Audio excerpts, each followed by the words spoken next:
నమస్తే. భగవద్గీతలో 2వ అధ్యాయం సాంఖ్యయోగంలో 41వ శ్లోకము.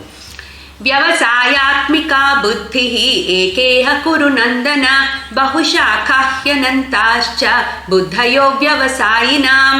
సో భగవానుడు అర్జునుడితో చెప్తున్నారు, ఓ అర్జున, ఒకవేళ గనక నువ్వు ఫలితం మీద ఎక్కువ శ్రద్ధ పెట్టి కనుక పని చేస్తే నీ మైండ్ బహుశాఖ అనంతాహ అంటే అటు ఇటు డ్రిఫ్ట్ అయిపోతుంది, చంచలంగా ఉంటుంది, దేని మీద కూడా నీకు ఫోకస్డ్గా నిలవదు.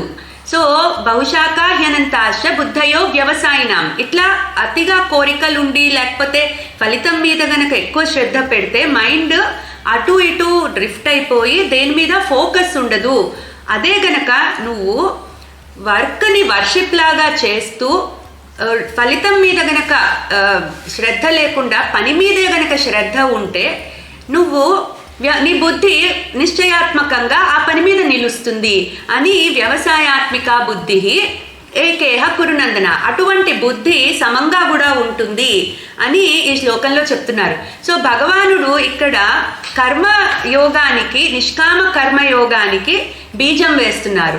సో అది ఎట్లా చేయాలి, పని అనేది ఎలా చేయాలి అని చెప్పి చెప్తున్నారు. సో ఇంకా దీనికి సంబంధించిన ఎన్నో పాయింట్స్ చెప్తారు, ముందు శ్లోకాల్లో చూద్దాము. క్లీం కృష్ణాయ నమః.